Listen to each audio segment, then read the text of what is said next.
जय कोरोली धाम की जय हो, गुरु माता की जय हो और मेरे बाबा माँ की जय हो। तो भक्तों, मैं आज आपके सामने फिर से एक नई वीडियो के साथ उपस्थित हुई हूँ, नए भाव के साथ उपस्थित हुई हूँ। ये आप लोगों का प्यार है कि आप लोग मुझे बहुत अच्छे अच्छे कमेंट कर रहे हो और पूछ रहे हो, और मैं आप लोग के लिए बहुत अच्छे वीडियो लेकर आती हूँ और भी मैं बहुत सारी जानकारी लेकर आऊँगी। तो सबसे पहले मैं बता दूँ, जो रिसेंटली मुझे अभी एक कमेंट आया कि पद यात्रा चालू हो गई क्या। तो देखो, पद यात्रा अभी चालू है, क्योंकि जब बहुत गर्मी आएगी यानी मई और जून, तब पदयात्रा गुरुजी द्वारा रोक दी जाती है। जब बहुत बारिश आती है तब पदयात्रा रोक दी जाती है, और जब बहुत ठंडी आती है तब पदयात्रा रोक दी जाती है। तो अभी जो पदयात्रा है वो मथुरा वृंदावन से निकली है। आप देख रहे होगे, लोग वीडियो बनाकर डालते हैं। पद यात्रा ऐसा है कि 4-5 लोग आप मिल जाइए और वहाँ से शुरू कीजिए, छोटी छोटी वीडियो बनाकर डालते रहिए, ताकि गुरु जी तक पहुँच सकें, ताकि गुरु जी को ये प्रूफ रहे कि हाँ, आपने पद यात्रा की है। दूसरी पद यात्रा है वो काशी विश्वनाथ से निकलती है, तो वहाँ से भी निकल चुकी है, मैंने भी वीडियोस देखी है। ऐसे बहुत सारे लोग ग्रुप बनाते हैं, ग्रुप से वो लोग पैदल चल कर आते हैं, कानपुर करौली धाम तक आते हैं। ठीक है, तो बहन पदयात्रा चालू है, वो रिसेंटली आधी दूर तक तो पहुंच भी गए होंगे, आप देख लीजिए। ठीक है, तो आप भी ऐसा कुछ ग्रुप बनाइए कि वो पदयात्रा चालू कर सके। कुछ लोग तो अकेले ही चालू कर लेते हैं और वीडियोस बनाते रहते हैं, वीडियो के थ्रू जुड़ते हैं कि हाँ, वो पदयात्रा कर रहे हैं, लेकिन ग्रुप में करेंगी तो ज़्यादा अच्छा रहेगा, क्योंकि आपके लिए भी हेल्पफुल रहेगा। तो ये रही। दूसरी बात है कि कमेंट आया था कि हम वन डे हवन करने आने वाले हैं, तो हमें बताइए कि क्या हम आ सकते हो। देखो, वन डे हवन के लिए तो दरबार 24 घंटा चालू रहता है, डेली चालू रहता है। लेकिन आप पूछ रहे हैं क्या गर्मी, देखो अभी देखो यूपी है, मौसम ठंडा रहता है, जो दोपहर का टाइम है तब तो गर्म रहता है, लेकिन अभी अप्रैल है फिर भी मौसम अच्छा है। मैंने तो मई में किया था, बहुत गर्मी थी, यानी आप हवन के सामने बैठ भी नहीं सकते, तब तो गर्मी रहती है देखो। और आपकी अगर श्रद्धा है तो वो गर्मी भी आप सहन कर लेंगे।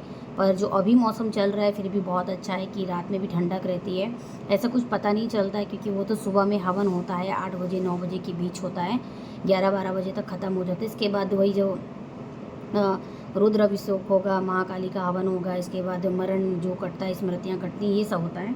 ठीक है, तो ऐसे कोई प्रॉब्लम नहीं है। और दूसरे दिन गुरु जी से जो मिलना होता है, तीसरे दिन फिर अषाढ़ी रोग के लिए होता है, वही सब हो गए, 3 दिन तो लगते हैं। फिर चौथे दिन आपको अर्जी वगैरह लगाना पड़ता है, यंत्र लेना पड़ता है, रिचार्ज का ये सब, तो वो सब ईज़िली हो जाता है, उसके लिए टेंशन मत लीजिए। अब आप पूछ रहे हैं मैं कैसे आऊँ, मेरा यही जो टॉपिक है। देखो, रहना खाना वहाँ बहुत सस्ता है। अगर आप 5 दिन के लिए आ रहे हैं, तो जैसे कि अभी पूर्णिमा है, अमावस्या है, तब तो आपको जो गुरु जी की जो अंदर की जो सुविधाएं हैं, अंदर जो रूम है, वो थोड़ा मिलना पॉसिबल नहीं होगा, क्योंकि इतनी ज़्यादा रूम नहीं है और पब्लिक बहुत ज़्यादा होती है, और वो रूम बहुत जल्दी भर जाते हैं। तो अगर वो रूम आपको मिल जाता है तो पहले अंदर भी आप कोशिश करें। और अगर आप पूर्णिमा के दिन नहीं आ रहे हैं वनडे हवन करने, उसके पहले आप आ रहे हैं, तो आपको रूम मिल जाते हैं, तो आप देख लें। और बाहर आप जब गांव की तरफ आते हैं ना, तो वहाँ पे जो घर बने हैं वहाँ पे भी आप पूछ लें, बहुत ही सस्ते में 500-700 से रूम मिल जाते हैं। काफ़ी अच्छी पानी की सुविधा, लैट्रिन बाथरूम सब सुविधा रहती है, वहाँ पे आपको मिल जाएंगे। रही बात खाने की, तो देखो खाना वहाँ बहुत सस्ता है, खाना आपके हिसाब से है। आप पराठा अचार खाना चाहते हैं तो आपको वो भी मिल जाएगा 50-60 रुपये से। 50-60 रुपये से थाली चालू है कि 2 टाइम का आप 120 रुपये में खाना खा सकते हैं। लेकिन मैं बोलूँ कि सस्ते आइटम आप कैसे कर सकते हैं। देखो, जब आप 5 दिन का सफ़र कर रहे होते हो ना, तो आप कहाँ से सफ़र कर रहे हो वो तो मुझे नहीं पता, तब आप रास्ते के लिए आप रख लीजिए नाश्ता। मगर जिस जगह से आप सफ़र कर रहे हैं अपने घर के टाउन से, तो देखो आपको पता है कि आपके आजू बाजू कहाँ पे सस्ता मिलता है। तो देखो, इतना नाश्ता लेकर आओ कि आप सुबह शाम के लिए नाश्ता लेकर आओ, क्योंकि वहाँ वो गाँव है, इतना नाश्ता ड्राई तो नहीं मिलता है। और आपके सेहत के अकॉर्डिंग, क्योंकि वहाँ पे देखो आप लोग जब आते हो तो बीमार हो सकते हो, रास्ते का सवाल है, तो आप बहुत सारी बिस्किट लेकर आओ। अगर आप गुजरात से आ रहे हो, खाखरा पापड़ा जो भी घर से बना सकते हो वो सब लेकर आओ, ताकि क्या है कि जब आप सुबह गुरु जी के पास जो 8 बजे से सब होता है, तो आप नहा धोकर थोड़ा सा नाश्ता करके ही जाओ थोड़ा। ठीक है, और आप अपने लिए कुछ जैसे गर्मी में आ रहे हो तो कुछ जैसे पैकेट्स में कैसे वो ठंडी चीज़ें मिलती हैं, और कोल्ड ड्रिंक्स की जैसे मिलती हैं, शरबत है, नींबू पानी जैसा है, वो सब लेकर आओ। नींबू पानी आप बोलोगे कि मैं कैसे, जैसे कि देखो छोटे छोटे होकर से जूस के पैकेट मिलते हैं, ताकि आप डालो और उसे आप घोल करके फिर आप पी सकते हो। इनो लेकर आइए, जो हल्की फुल्की आपकी ऐसा लगता है कि जैसे ग्लूकॉन डी है, ये सब गर्मी में आप लेकर आइए, ताकि ईज़िली आपको मिल जाए। लेकिन ऐसी कोई छोटी सी दवाई की दुकान भी है कि अगर आप कुछ भूल जाते हैं तो आपको मिल जाएंगे, ठीक है। बाकी तो और चीज़ों की तो कोई प्रॉब्लम नहीं होती, पानी ऑल टाइम रहता है वहाँ पे, आपको मिल जाएगा।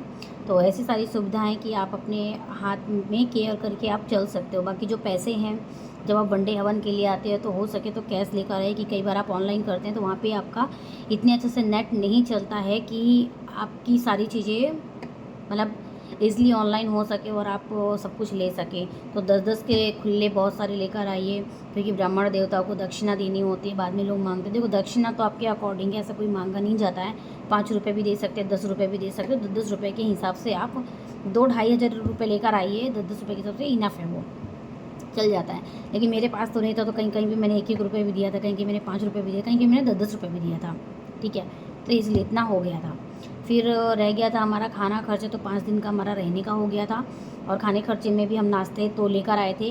और कई बार हमने क्या किया था, जब हम वनडे हवन करने के लिए बैठे थे ना, तो मैं अपने साथ ना इतना बड़ा बैग कैरी करके रखी थी। उसमें मैं अपना बिस्किट और कुछ ऐसे नाश्ते, इनो और ग्लूकोन डी, एक छोटा सा ग्लास और रुमाल, और मतलब कुछ ऐसी नेसेसरी हैं जो आपको अपने साथ लेके चलना, क्योंकि वो 24 घंटे होता है ना। 24 घंटा मतलब 8 बजे से लेकर के आपको रात हो जाती है। तो मतलब कुछ चीज़ आपके साथ नाश्ता होना चाहिए, क्योंकि बीच बीच में ना बहुत जल्दी टाइम नहीं मिलता है, ठीक है। तो ये सारी चीज़ें आप केयर करके चलें।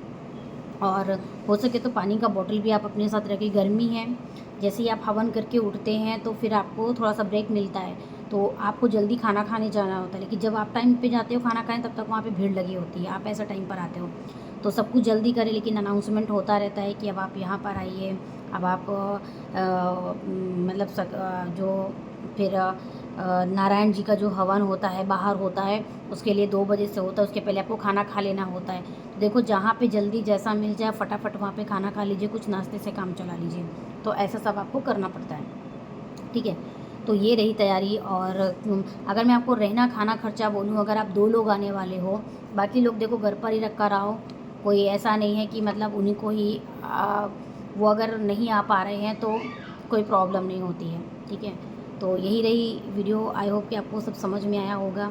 और मैं आपको खर्चे पानी बता दूं कि आप 2 लोग हैं तो 6-7 हज़ार में वहाँ के खर्चे हो जाते हैं, अगर 5-6 दिन आप रुकते हैं तो, ठीक है।